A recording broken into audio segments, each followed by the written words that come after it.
നാരായണം നമസ്കൃത്യ നരം ചൈവ നരോത്തമം ദേവീം സരസ്വതീം വ്യാസം തതോ ജയമുദീരയേ. അർത്ഥശാസ്ത്രമിദം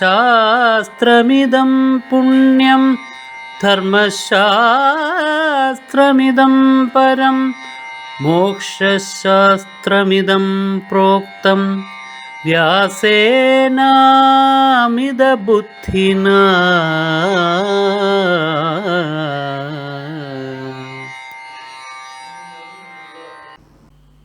ശരിയായ മാർഗത്തിലൂടി സമ്പത്ത് നേടിയിട്ട് ആ സമ്പത്ത് ദാനം ചെയ്യണം. അത് ആർക്ക് ദാനം ചെയ്യണം?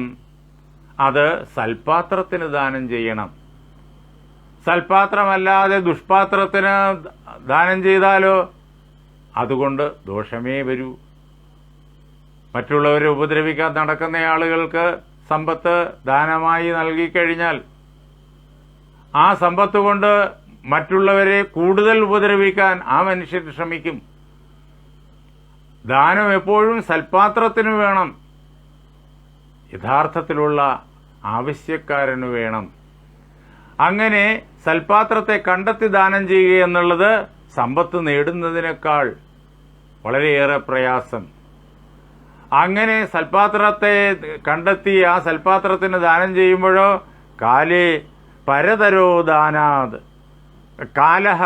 കാലഹ പരതരോ ദാനാത്, ദാനം ചെയ്യുന്നതിനേക്കാളും ശ്രേഷ്ഠമായിട്ടുള്ളത് ദാനം ചെയ്യുന്നതായ ആ കാലമാണ്, സമയമാണ്. യഥാസമയത്ത് ദാനം ചെയ്യണം. ഒരാൾക്ക് ഭക്ഷണം ആവശ്യമുള്ള സമയത്ത് ഭക്ഷണം കൊടുക്കണം. അതിന് ശേഷം ദിവസങ്ങൾ കഴിഞ്ഞ് ഭക്ഷണം കൊടുക്കാൻ ശ്രമിച്ചിട്ട് ദാനം ചെയ്യാൻ ശ്രമിച്ചിട്ട് കാര്യമില്ല. ഇവർ ഉടനെ തന്നെ ആ ബ്രാഹ്മണൻ കയറി വന്ന ആ നിമിഷം തന്നെ ഭക്ഷണം അദ്ദേഹത്തിന് സമർപ്പിക്കുകയാണ്. അതാണ് ആവശ്യക്കാരന്, യോഗ്യനായ ആവശ്യക്കാരന് ദാനം ചെയ്യണം. അത് കൃത്യസമയത്തിന് തന്നെ ദാനം ചെയ്യണം. അതോ അതിനേക്കാൾ ആളിനെ ദാനം സ്വീകരിക്കാൻ യോഗ്യനായിട്ടുള്ള ആളിനെ കണ്ടെത്തുന്നതിനേക്കാളും ശ്രേഷ്ഠമാണ് ദാനം ചെയ്യാൻ തിരഞ്ഞെടുക്കുന്നതായ സമയം. അങ്ങനെ ദാനം ചെയ്യുമ്പോഴോ അതിനേക്കാളും പ്രാധാന്യമർഹിക്കുന്ന വേറൊരു കാര്യമുണ്ട്. ശ്രദ്ധാജൈവ തതഃപര. അതിനേക്കാളും നേരത്തെ പറഞ്ഞ കാര്യങ്ങളെക്കാളും ശ്രേഷ്ഠമായിട്ടുള്ളത് ശ്രദ്ധയാണ്. അങ്ങനെ ദാനം ചെയ്യുമ്പോൾ അശ്രദ്ധയായിട്ട് ദാനം ചെയ്യരുത്. ഇതെല്ലാം തൈത്തിരീയോപനിഷത്തിൽ നമ്മൾ കേൾക്കുന്ന കാര്യങ്ങളാണ്.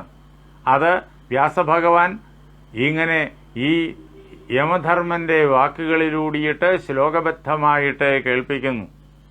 ശ്രദ്ധയോടുകൂടിയിട്ട് വേണം ദാനം ചെയ്യാൻ, ഭക്തിയോടുകൂടിയിട്ട് വേണം ദാനം ചെയ്യാൻ. അങ്ങനെ ആരാണോ ദാനം ചെയ്യുന്നത് അവർക്ക് ഉപരിലോകങ്ങളിലേക്കുള്ളതായ വാതിൽ സ്വാഭാവികമായും തുറന്നു കിട്ടുന്നു. പക്ഷേ ആ ഉപരിലോകങ്ങളിലേക്കുള്ള വാതിൽ എല്ലാവർക്കും കണ്ണുകളിൽ ദൃശ്യമാവില്ല. എന്തുകൊണ്ട്? ഈ യോഗ്യത, ഈ പറഞ്ഞ പ്രകാരത്തിലുള്ള യോഗ്യത കൈവരിച്ചിട്ടില്ലാത്തതുകൊണ്ട്. സ്വർഗദ്വാരം സുസൂക്ഷ്മം ഹി. സ്വർഗദ്വാരം, ഉപരിലോകങ്ങളിലേക്കുള്ളതായ വാതില്, അത് വളരെ സൂക്ഷ്മമാണ്. അത് നരൈർ മോഹന്ന ദൃശ്യത്തെ. ആളുകൾ അവരുടെ അജ്ഞാനം കൊണ്ട്, അവിവേകം കൊണ്ട് കണ്ടെത്താറില്ല, കാണാറില്ല. അതുകൊണ്ട് ലൗകികമായ സുഖഭോഗങ്ങൾ നേടാൻ വേണ്ടിയിട്ടുള്ള അതിക്രമങ്ങളിൽ അധികം പേരും വ്യാപരിക്കുന്നു. എന്നാൽ ആരാണോ നേരത്തെ പറഞ്ഞ പ്രകാരത്തിൽ ജീവിതത്തെ തപസ്സാക്കി മാറ്റുന്നത് അവര് ഉപരിലോകങ്ങളിൽ ഇപ്പോൾ അങ്ങെന്ന പോലെ എത്തിച്ചേരുന്നു. ഏതാനും ഉദാഹരണങ്ങൾ കൂടി അവിടെ പറയുന്നുണ്ട്. രന്തിദേവാഹി നൃപതി അപപ്രദാത് അകിഞ്ചന. രന്തിദേവൻ, അദ്ദേഹം ധാരാളമായിട്ട് ദാനം ചെയ്തുകൊണ്ടിരുന്നയാളാണ്. അങ്ങനെ ദാനം ചെയ്ത് കയ്യിലൊന്നുമില്ലാത്തതായ ഒരവസ്ഥയായി. ആ അവസരത്തിലും ദാനം ചെയ്യേണ്ടതായ ഒരു സാഹചര്യം വന്നു. അദ്ദേഹം എന്ത് ചെയ്തു? തനിക്ക് കിട്ടിയതായ വസ്തു വെള്ളം മാത്രമാണ്, ശുദ്ധമായ ജലം. അത് മാത്രമേ കിട്ടിയുള്ളൂ. അതാണ് ദാനത്തിന് വേണ്ടിയുള്ളതായ പദാർത്ഥം കിട്ടുക, ഭൗതിക ജഗത്തിലെ പദാർത്ഥങ്ങൾ കിട്ടുക എന്ന് പറയുന്നത് വളരെ പ്രയാസകരമായ കാര്യമാണ്. അതും ശുദ്ധമായ മാർഗത്തിലൂടെ കിട്ടുക എന്നുള്ളത് അതിനേക്കാൾ പ്രയാസകരമാണ്. ഇദ്ദേഹത്തിന് അപ്പോൾ ആ പ്രകാരത്തിൽ കിട്ടിയത് വെള്ളം മാത്രം. പക്ഷേ വെള്ളം നിസ്സാര വസ്തുവെന്ന് ലോകത്തിന് തോന്നും. പക്ഷേ അത് നിസ്സാര വസ്തുവല്ല. നമ്മുടെ ജീവൻ നിലനിൽക്കുന്നത്, ഈ ശരീരം നിലനിൽക്കുന്നത് ജലത്തിൻ്റെ ബലത്താലാണ്. അങ്ങനെ ഈ പ്രപഞ്ചത്തിൽ ഭഗവാൻ നിർമ്മിച്ചു വച്ചിരിക്കുന്ന എല്ലാ പദാർത്ഥങ്ങളും വളരെയേറെ അമൂല്യമാണ്. നമ്മുടെ സങ്കല്പത്തിൻ്റെ വൈകല്യം കൊണ്ടാണ് പല പദാർത്ഥങ്ങളും മോശമാണ്, താഴേക്കിടയിലുള്ളതാണ് എന്നൊക്കെ തോന്നുന്നത്. അങ്ങനെ ലോകം നിസാര വസ്തുവെന്ന് കാണുന്ന പദാർത്ഥം പോലും ശ്രദ്ധയോടുകൂടിയിട്ട് ഭക്തിയോടുകൂടിയിട്ട് സ്വീകരിച്ച് ദാനം ചെയ്താൽ അത് സാമ്രാജ്യം ദാനം ചെയ്യുന്നതിനേക്കാളും വിലപ്പെട്ടതാണ്. രന്തിദേവൻ വെള്ളമാണ് ദാനം ചെയ്തത്. അപ്പോഴത് മാത്രമേ ഉണ്ടായിരുന്നുള്ളൂ, മറ്റൊന്നും അദ്ദേഹത്തിന്റെ കയ്യിലുണ്ടായിരുന്നില്ല. ശുദ്ധേന മനസ്സ, ശുദ്ധമായ മനസ്സുകൊണ്ട്, ആ മനസ്സോടുകൂടിയിട്ടാണ് അദ്ദേഹം ദാനം ചെയ്തത്. അതിന്റെ ഫലം എന്തെന്നറിയോ? നാഗപൃഷ്ടം തതോ ഗതഃ.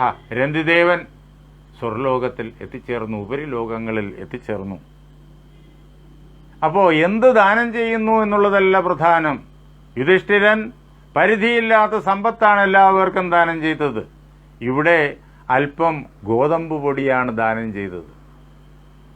പക്ഷേ ഗോതമ്പ് പൊടി നിസ്സാരമല്ല. യോഗ്യനായ ഒരു സ്വീകർത്താവിന് അത് നൽകി, അതും ശ്രദ്ധയോടുകൂടി ഭക്തിയോടുകൂടി നൽകി.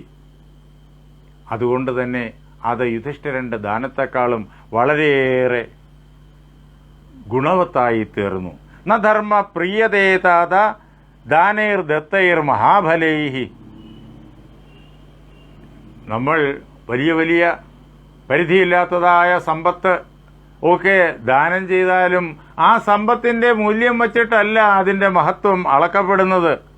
പിന്നെയോ ന്യായമായ മാർഗത്തിലൂടി, ഈശ്വരീയമായ മാർഗത്തിലൂടി ലഭിച്ചതായ വസ്തു, അത് ഭൗതികമായ കാഴ്ചപ്പാടിൽ എത്ര നിസ്സാരമായിക്കൊള്ളട്ടെ, അങ്ങനെയുള്ള വസ്തു ശ്രദ്ധയോടുകൂടി ദാനം ചെയ്താൽ, ശ്രദ്ധാപൂതൈഹി,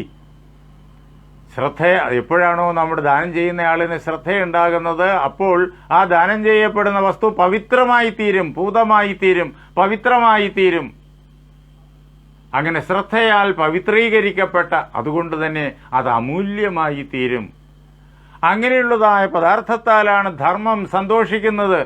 അതല്ലാതെ സ്വർണത്തിന്റെ വലിയ കുന്നുകൾ ദാനം ചെയ്തതുകൊണ്ട് ധർമ്മം സന്തോഷിക്കില്ല. അപ്പോൾ എന്ത് ദാനം ചെയ്യുന്നു എന്നുള്ളത് ഭൗതിക ദൃഷ്ടിയിൽ വിലയിരുത്തി കണ്ടെത്താൻ ശ്രമിക്കരുത്. എന്താണോ ദാനം ചെയ്യാൻ ശരിയായ മാർഗത്തിലൂടെ നേടിയത് അത് ശ്രദ്ധാപൂർവമായി ദാനം ചെയ്യണം. ഭൗതികമായ മൂല്യനിർണയം ഒന്നും ആ പദാർത്ഥത്തെ ബാധിക്കുന്നില്ല. മൂല്യനിർണയം മുഴുവൻ ശ്രദ്ധയിലും ഭക്തിയിലുമാണ് നിൽക്കുന്നത്. ഇനിയും ഏതാനും ഉദാഹരണങ്ങൾ കൂടി വ്യാസഭഗവാൻ പറയുന്നുണ്ട്. ഗോപ്രധാന സഹസ്രാണി ദ്വിജേഭ്യോ അദാനൃഗോ നൃപ. നൃഗൻ എന്നു പേരായ നൃപൻ രാജാവ്, അദ്ദേഹം വലിയ ദാനധർമ്മിഷ്ഠനായിരുന്നു. അദ്ദേഹത്തിന്റെ കഥ ഭാഗവതത്തിലെ ദശമസ്കന്ധത്തിലും നമുക്ക് കേൾക്കാനായി സാധിക്കും. അദ്ദേഹം ദാനം ചെയ്തു. പശുക്കളെയാണ് അദ്ദേഹം ദാനം ചെയ്യുന്നത്. അന്നത്തെ ജീവിതത്തിലെ സമ്പത്തിന്റെ വ്യവസ്ഥയെ നിയന്ത്രിക്കുന്ന മുഖ്യ ഘടകം പശുക്കളാണ്.